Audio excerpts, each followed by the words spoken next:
ሰላም ስጡን ጦሩ የፈጠረው ግርግርም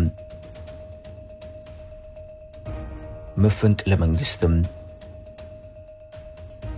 በትግራይ ውስጥ ያለው የፖለቲካ ውጥረት ከቀን ወደ ቀን ከፍ ያለ መጥቷል።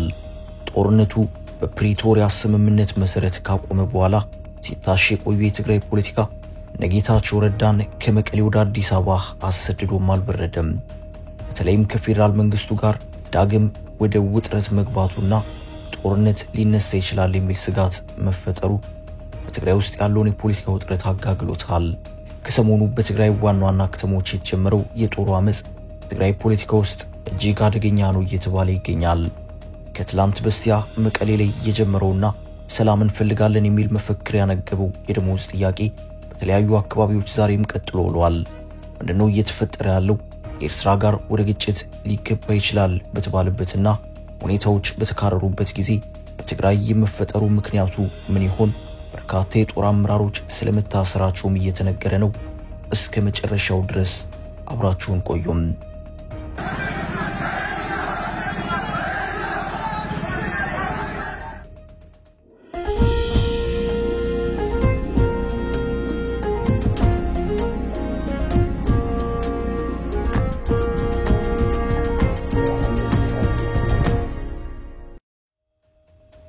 በትግራይ ውስጥ ዋናው የፖለቲካ ኃይል ህወሓት ነው። ህወሓት አይደለም በትግራዩ በጠቅላላ ኢትዮጵያ ፖለቲካ ውስጥም ተጽዕኖ ፈጣሪ ሆኖ ኖሯል። ከጦርነቱ በኋላ ተጽዕኖ በትግራይ ውስጥ ብቻ ተወስኖ ቀርቷል። ከሰሜኑ ጦርነት በኋላ በትግራይ ውስጥ በርካታ የፖለቲካ መፈረካከሶች ታይተዋል። ይህ የፖለቲካ ውዝግብ ህወሓትን ራሱን ሰነጣጥቆታል። የነጌታቸው ቡድን ትግራይን ለቆ ወጥቷል። የህወሓት ዋና ኃይል የሚባለው የደብረጽዮን ቡድን ራሱ በኤርትራ ጉዳይ የተነሳ ክፍፍል ውስጥ እንዳለ ይነገራል። ቲዲኤፍ የሚባለው ኃይል ውስጥም በተመሳሳይ ልዩነቶች ያሉ ሲሆን የተወሰኑት ነፃ መሬት በሚል ወይም ቲፒኤፍ በሚል ወደ አፋር አቅጣጫ ሄደው የትጥቅ ትግል ለማድረግ ሙከራ ላይ ናቸው። የነጌታቸው ቡድን ከህወሓት ተገንጥሎ መውጣት እንደዚሁም ኤርትራ ከህወሓት ጋር ጽምዶ በሚል ስያሜ ግንኙነት ማድረጓ ህወሓትን ለበለጠ ክፍፍል ዳርጎታል። ይህ የፖለቲካ ውጥረት ከቃላት መወራወር ወደ አመጽና ወደ ትጥቅ ትግል ጭምር እየገባ ይገኛል። ትላንት የጀመረው የመቀሌው የጦር ሰራዊት ተቃውሞ ውጥረቱ እጅግ ከፍተኛ እንደሆነ የሚያሳይ ነው። በህወሓት ውስጥ አሁንም ከፌደራል መንግስት ጋር ወደ ግጭት ለመግባት ፍላጎት ያለው ቡድን አለ መባሉ በጦር ውስጥ ጭምር ክፍፍል እየፈጠረ መሆኑ ይታያል። በቅርቡ ጀነራል ምግብ ባንድ ስብሰባ ላይ ያደረጉት በነቷቸውም አልተውንም የሚለው የብሶት ንግግር ጉዳዩ ወደ ግጭት ሊያመራ እንደሚችል ማሳያ ነው። የተለያዩ የትግራይ የሲቪል ማብራትም ግጭት እንዳይፈጠር ንግግሮች እንዲደረጉ እየገለጹ ነው። ህወሓትም የተሰረዘ ፓርቲ መሆኑና ከኤርትራ ጋር ጽምዶ የሚል ጥምረት መፍጠሩ ብዙዎችን ያሰጋል። አሁን መቀሌ ላይ እየታየ ያለው የሰራዊቱ ተቃውሞ ለክልል አደጋ ሊሆን ይችላል እየተባለ ነው። ለመሆኑ ምንድነው እየሆነ ያለው?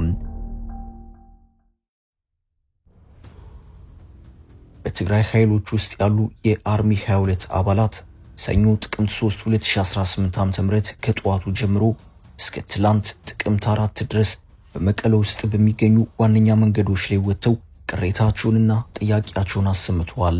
በዚህ ተቃውሞ ሰልፍ ላይ ዋና ጉዳይ የነበረው የደሞዝ ጥያቄ ቢሆንም በሰራዊቱ ሰላም እንፈልጋለን፣ ሰላም ስጡን የሚሉ መፈክሮች ስለመሰማታቸው የቢቢሲ ዘገባ ያመለክታል።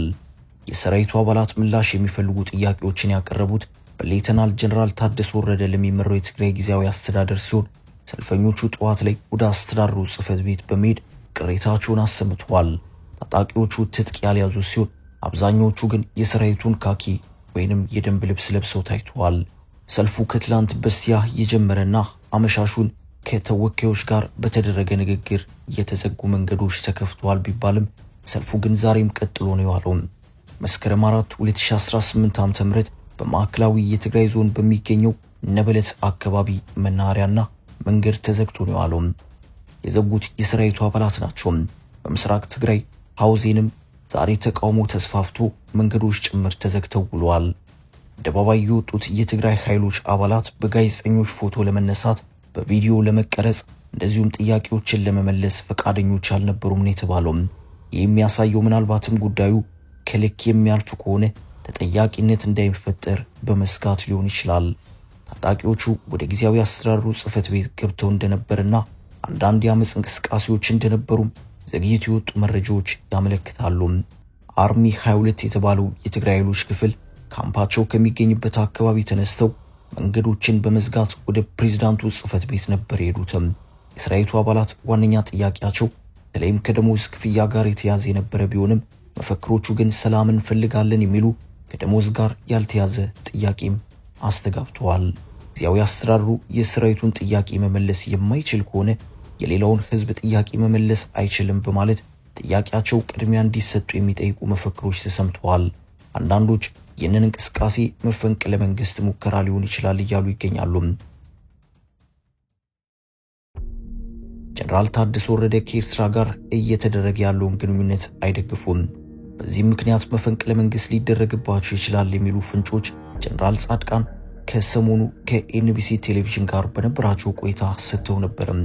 አንዳንዶች ይህንን በመያዝ ምናልባትም ፕሬዝዳንቱን የማስወገድ ሙከራ ሊሆን ይችላል ሲሉ ስጋታቸውንም ሲገልጹ ተስተውለዋል። አካሄዳቸውም ይህንን ሊያመላክት ይችላል ይላሉ። ሰራዊቱ ከሚኖሩበት ካምፕ በጠዋት በመውጣት ወደ ክልሉ አስተዳደር ጽሕፈት ቤት ያመሩ ሲሆን ዓላማቸው በዋናነት የጊዜያዊ አስተዳደሩ ፕሬዝዳንትን ማነጋገር ነበር። የተቃውሞ ሰልፉ አደባባይ የወጡት የትግራይ ኃይሎች አባላት ወደ አስተዳደሩ ጽሕፈት ቤት ዘልቀው ለመግባት ቢሞክሩ ሌተናል ጀነራል ታደሰ ወረደ በስፍራው ስላልነበሩ ሊያገኟቸው ሳይችሉ ቀርተዋል። አንዳንድ የትግራይ አክቲቪስቶች ወታደሮቹ ቢሮውን ሰብረው ገብተው ፋይሎችንም ወስደዋል ሲሉ ጽፈዋል። ሆኖም ግን ይህ ጉዳይ በጊዜያዊ አስተዳደሩ በኩልም ሆነ በህወሓት በኩል ምንም አይነት ማረጋገጫ እስካሁን አልተሰጠበትም። እስከ ሁለት ድረስ በመቀለ ማዕከላዊ ክፍል ውስጥ የቆዩ ሰልፈኞቹ ከሰዓት በኋላ ላይ ወደ አሉላ አባ ነጋ አውሮፕላን ማረፊያ የሚወስደውን መንገድ ዘግተው ለሰዓታት ቆይተዋል።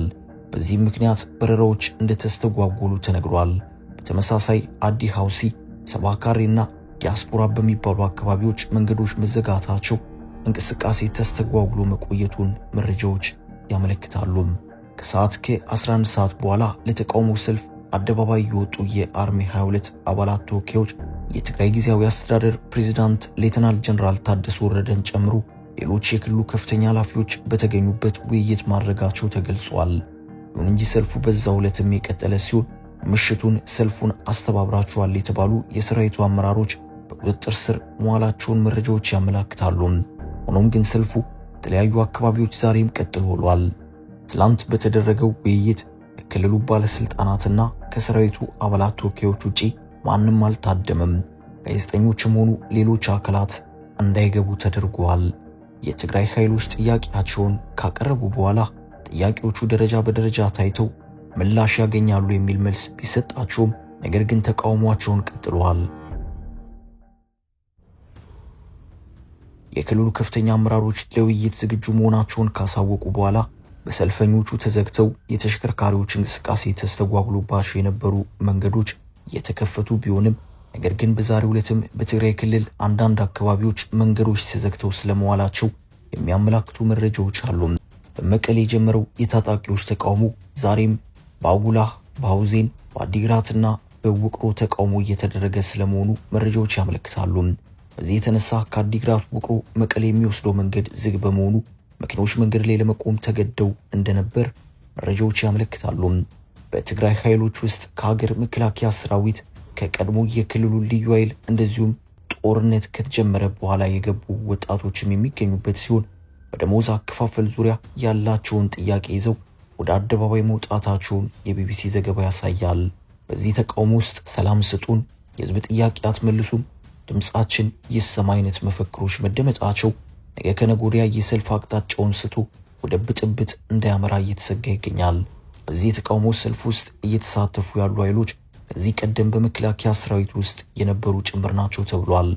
ዋናው የተቃውሞ መነሻ የዲዲአር መቋረጥና የደሞዝ ጉዳይ ነው። የሀገር መከላከያ ሰራዊት አባል የነበሩ እንደዚሁም ከፌደራል ፖሊስና ከቀድሞ የክልሉ ልዩ ኃይል የትግራይ ኃይልን የተቀላቀሉ ወታደሮች ቀድሞ የደሞዝ ክፍያ ዝርዝር ውስጥ ስለነበሩ ደሞዛቸው ከ2013 ዓ.ም ጀምሮ እንደቀጠለላቸው ይናገራሉ።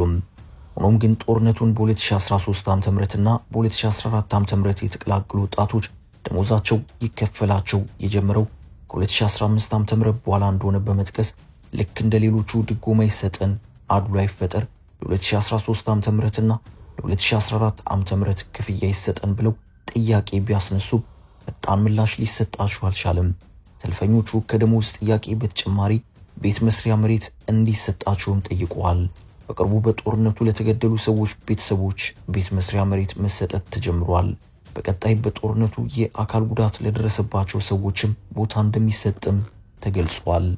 ትላንት የክልሉ ባለስልጣናት ከሰራዊቱ አባላት ጋር ከተወያዩ በኋላ የመሬት ጥያቄን በተመለከተ በጊዜያዊ አስተዳደር ስር ያለ ካቢኔ ጉዳዩን አጥንቶ ውሳኔ እንደሚሰጥ ተገልጿል። ለሁለት ዓመታት የተካሄደውን ደም አፋሳሽ ጦርነት ተከትሎ በተደረሰው የፕሪቶሪያ ስምምነት በትግራይ ክልል ውስጥ ጦርነት የቆመ ቢሆንም በፌደራል መንግስቱ በጊዜያዊ አስተዳደሩ እንደዚሁም በህወሓት መካከል በዘለቀው አለመግባባት ክልሉ አሁንም ድረስ በፖለቲካዊ ቀውስ ውስጥ ይገኛል። በፕሪቶሪያው ስምምነት መሰረት ትጥቅ ፈተው በመሰናበት ወደ ሰላማዊ ህይወት ይመለሳሉ የተባሉ የትግራይ ኃይል አባላት አሁንም ድረስ በካምፖች ውስጥ የሚገኙ ሲሆን የተለያዩ ጊዜያት ጥያቄዎችን ሲያነሱ ቆይተዋል። ህወሓት ከህጋዊ የፖለቲካ ፓርቲ ሲሰረዝ የፌደራል መንግስቱ ህወሓት ከኤርትራ ጋር በመሆን ጦርነት ለመቀስቀስ እየሰራ ነው በማለት እየከሰሰው ነው። ህወሓትና የኤርትራ መንግስት የቀረበባቸውን ክስ ቢያስተባብሉም ሁኔታ ዳግም በትግራይ ውስጥ ጦርነት ሊቀሰቀስ ይችላል የሚል ስጋትን ፈጥሯል። በተለይም አሁን በትግራይ ከተሞች እየተሞከረ ያለው የአመጽ እንቅስቃሴ ቲፒኤፍ ብሎ ራሱን ከለየው ኃይል እንደዚሁም ከነጌታቸው ረዳ እንቅስቃሴ ጋር ተያይዞ ጉዳዩን አደገኛ ሊያደርገው ይችላል። በአፋር የመሸገው ቲፒኤፍ አሁንም በርካታ ኃይሎች እየተቀላቀሉት እንደሆነ በመነገር ላይ ነው። ይህ ግርግርና ውጥረት ወደ ተባባሰ ሁኔታ እንዳይገባ የትግራይ ፖለቲካ ኃይሎች ጉዳዩን በጥንቃቄ እንዲይዙት ብዙዎች እየመከሩ ይገኛል። አበቃን። መልካም ጊዜን ተመኘን።